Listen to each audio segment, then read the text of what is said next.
here with Will Gonell. Hey guys, how are you? Thanks, and thank you for allowing us to join your man cave here. It's so, my pleasure. Before we even start, you have to tell us where we're at and what's happening here. So what I do is I take a lot of pride in my mechanical rooms. The reason for that, in most homes, this becomes the place where your kids never want to go to, and the boogeyman lives here. Right. So I try to take the boogeyman out of the mechanical rooms, in a sense, so that you're proud of your entire home, not just the parts that people see.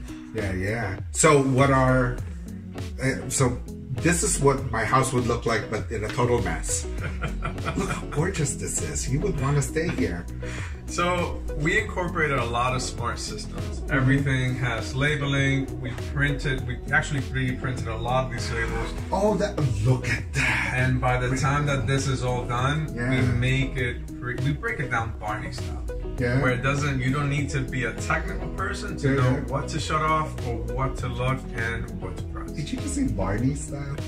Like it's a Barney, the purple Barney? It is. In the military, we used to say we break things down Barney style. So Love it. Everyone understands it. Yeah, and that's what it is with technology too, right? So it'll make life a little bit easier for the clients. And that's just it. So we incorporate a lot of systems to make it just that. Yeah. So now if you have a leak in your home, you no longer need to worry about it. Right. This system right here monitors your home and shuts it down the minute it notices a leak. So everything is pretty much for self-reliance on the system itself. So it takes it off of your hands. Nice. So then, the Gonell Homes, your business, tell us what are the services, products, which we can see some of. Yeah, absolutely. So primarily I focus on the custom home building side of things. Yeah. And what I do, my specialty is an ICF building. ICF standing for insulated concrete forms. Yeah. Essentially, I make concrete homes. Wow. And how long have you been in this business? I've been on my own now for about 5 years. Yeah. And before that, I used to work for a big developer, learned a lot from him, and after that, just went on my own. That's amazing. And do you have permanent employees, or do you contract? Do you do combination? How does that work? I normally do a hybrid where I like to employ one person. Right. I started out when I started out with my business, I had many employees because I figured I need a lot of employees to get everything working. So I had a long list of payroll. I think on my peak, I had about 15 employees, which is a lot. So after that, I figured out what worked for my business, and that was a hybrid of employee and subcontract. Now, the trades business, there's a lot of kind of on-the-job learning, which I think you've experienced as well. Absolutely. So does that mean then that when you're hiring people, do you get interns to kind of learn the works, or do you make sure that they already are trained elsewhere before you hire them? What would that kind of qualification be? I've done a little bit of everything, and what I find that works the best is attitude. Because you can be the most experienced person. If you have a poor attitude, you're never going to learn anymore. So I've hired students in the past, as well as I've hired really experienced workers. But the fine medium for me becomes experience with a lot of a great attitude. Right. Very good. Now, of course, with entrepreneurs, was it something that you chose to do after working with an organization? Was that an actual plan, or were there circumstances that kind of pushed you to, like, yeah, I'm just going to be on my own? It was never a plan. Growing up, I had a very poor upbringing in every sense of the word, financially, educationally, in a lot of sense, but I chose certain paths that allowed me to jump over certain hurdles. So my previous life, I was in the military, and I was also a police officer. So both those careers allow you to be somebody of sorts. And I'm not saying that that is the only profession, but what I'm trying to get at is that you think much like a worker bee mentality. You never think on your own, like, I want to have my own business.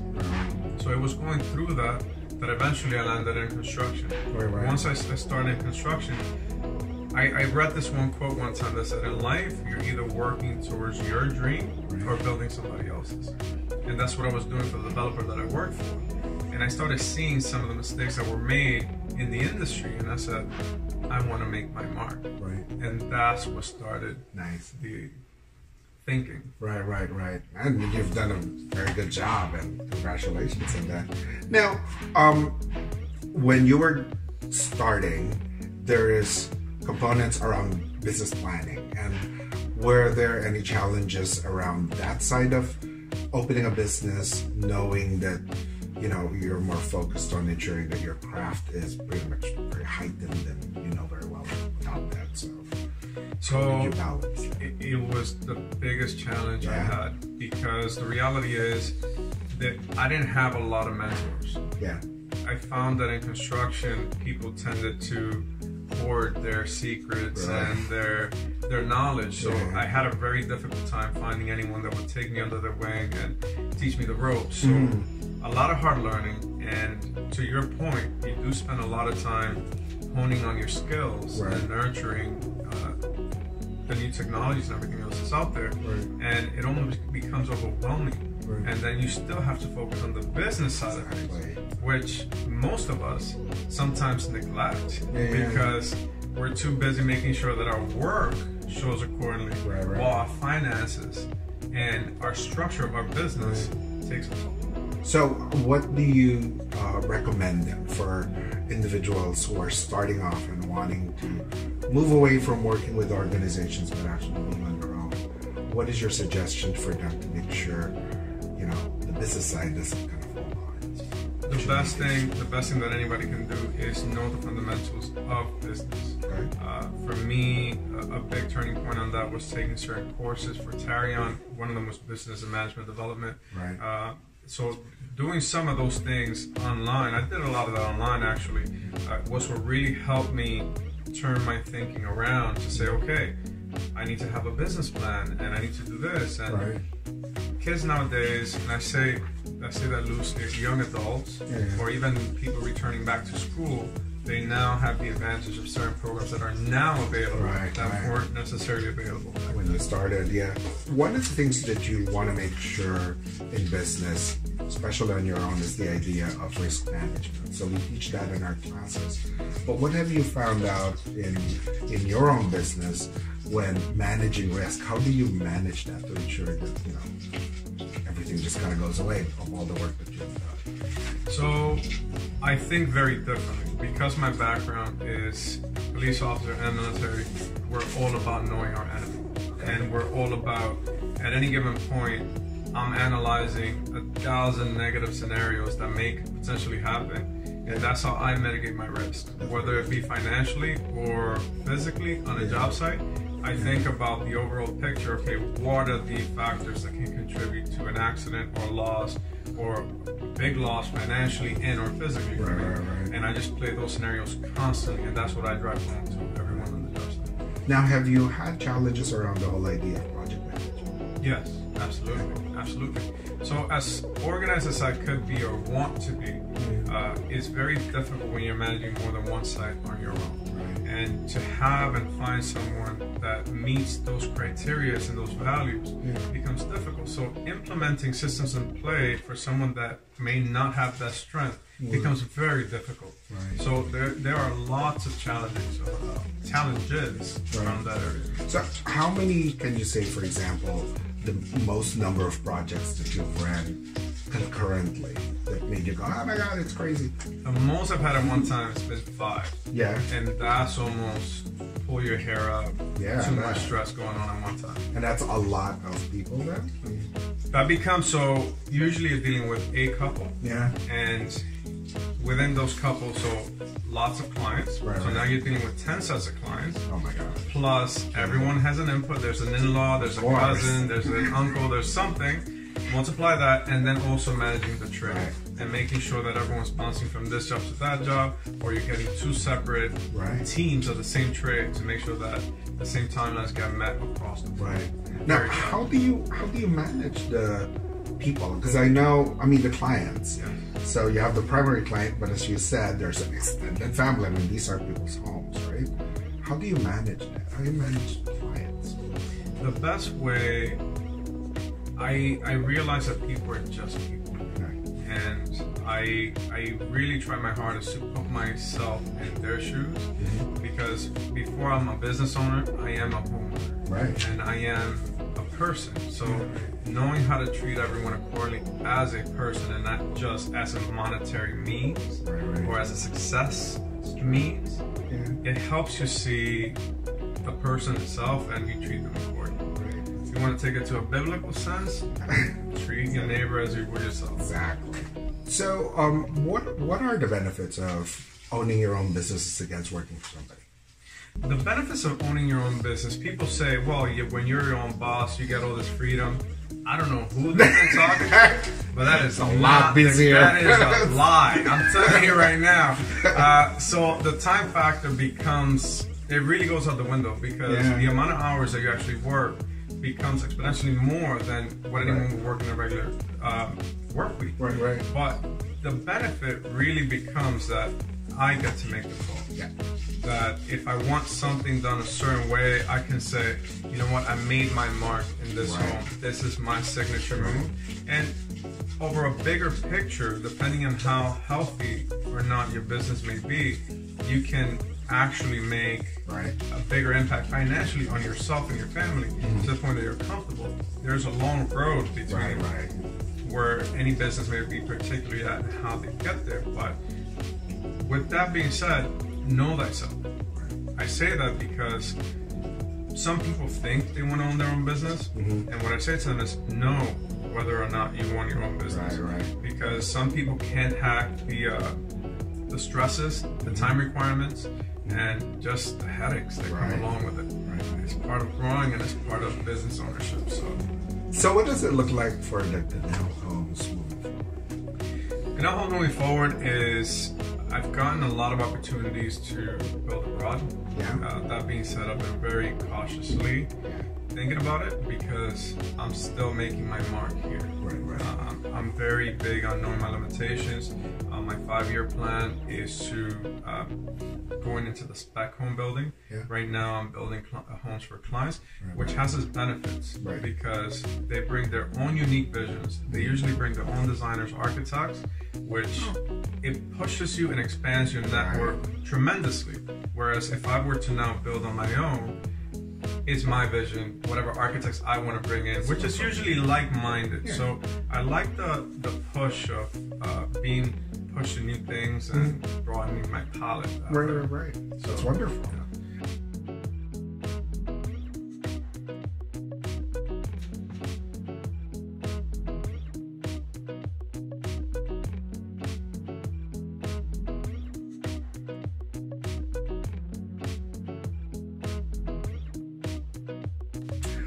So let's switch a little bit with regard to types of businesses.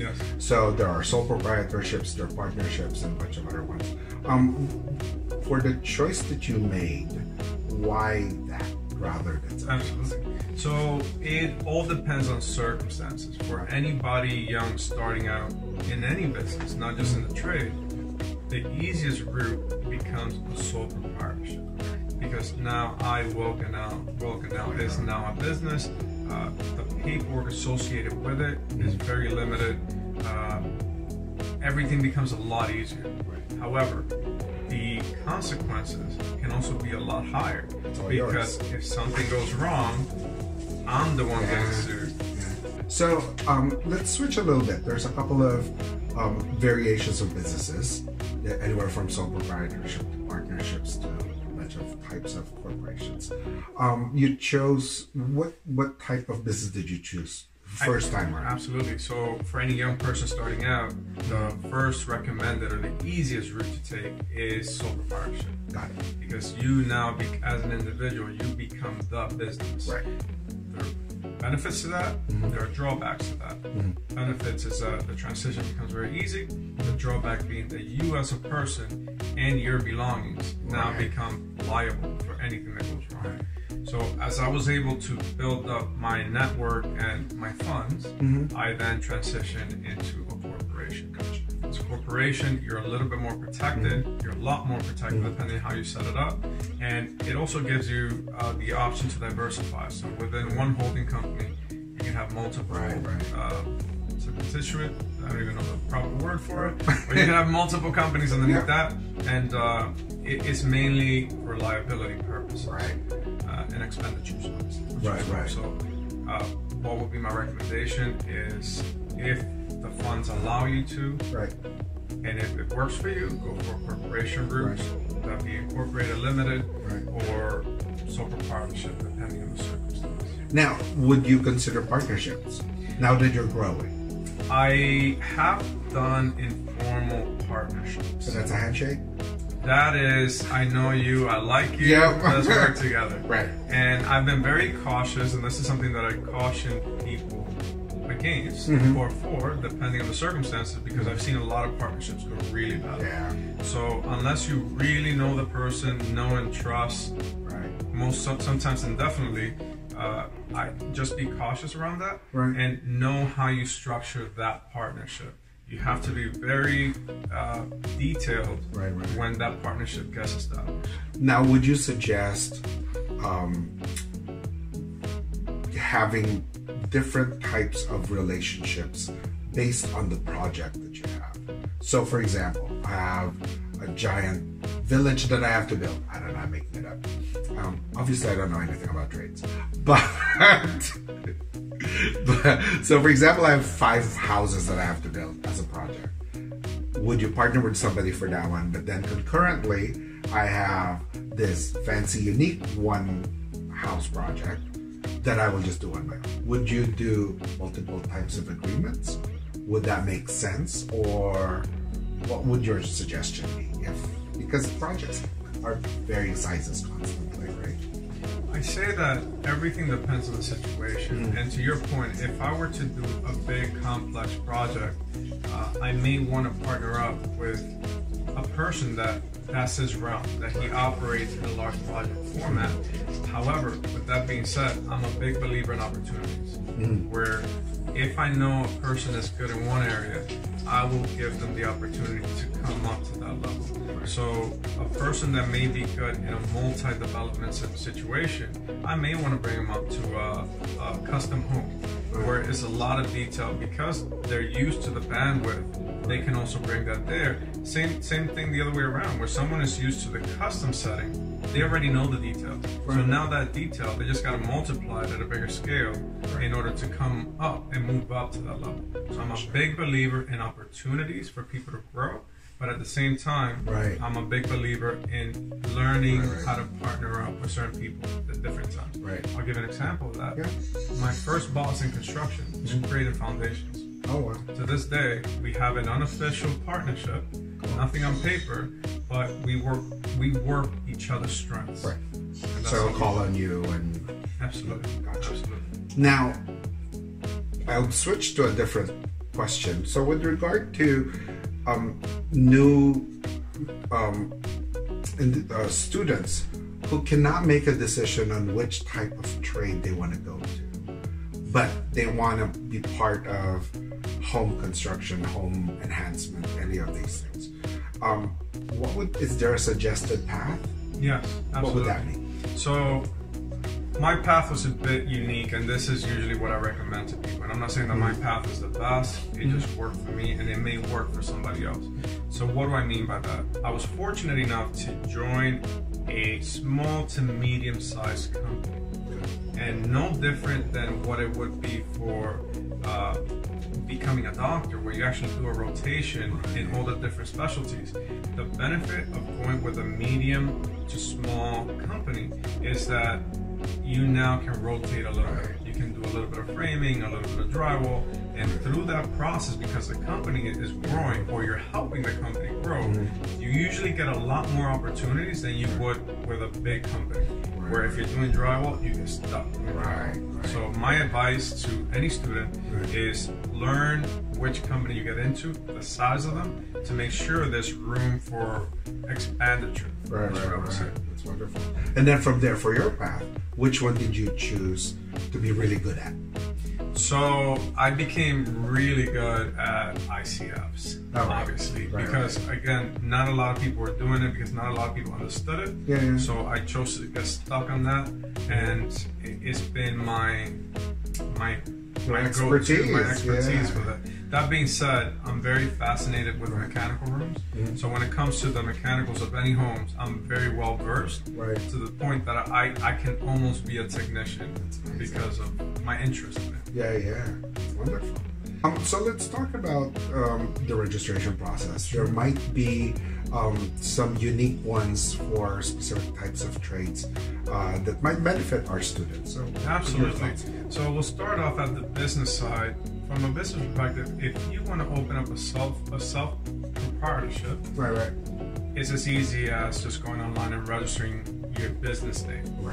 And it takes 2 minutes. You go online, how to register a business, and the website will come up. Just make sure it's an official website, government site, so that no one gets tricked. But the younger generation, they're getting more and more savvy with technology, so they wouldn't have a problem there. That's for a self-proprietorship. On the corporation side, I have my plumber. He's done it on his own. I wouldn't necessarily recommend that because it is fairly complex. So in those situations, I highly suggest to get a lawyer. And the lawyer will actually draft the paperwork for the corporation. Now, in terms of being an employee, one thing, an employee and employer, they say that treat your people the way that you want to be treated. So as an employer, you girls and guys now have the responsibility to know what are their rights. What do I need to know outside of the business, like all the paperwork? What do I need to know to make sure that I am a good boss, a good leader, and a good mentor to anybody that may be alongside? So that would be my biggest advice. Now, are there any certifications that's needed for every type of trade, or is there one that's generic? What are the certifications? Certifications there are a few that are compulsory. For example, carpentry is compulsory, which although I push anybody to get it, it's just I took all the studying for it. I just never went to take the test because I didn't need it. But nonetheless, I was always interested, so I did all the schooling for it. There are certain ones that are just required. There is no way around it. So that being plumbing, HVAC, electrical, and a few others, welding, I believe. But whatever's required, make sure that you and or your team, if you decide to be an employer, actually has those proper certifications. Now, what would be kind of like a final recommendation, suggestion, ideas for our students who are listening and wanting to learn more from you? When I started, what I always said is, when they're taking a break, you push. When they're sleeping, learn. When they're resting, ask questions, and that quench, that thirst for knowledge, never quench it. Never let your cup become so full that you can't take more. So the recommendation for you guys, because you are in a school setting, learning from the best of the best, is ask questions. And because you're in the same plateau with other students, know and learn how to differentiate yourself from your colleague. It's not that you're trying to be better than them, but you're trying to differentiate yourself with them.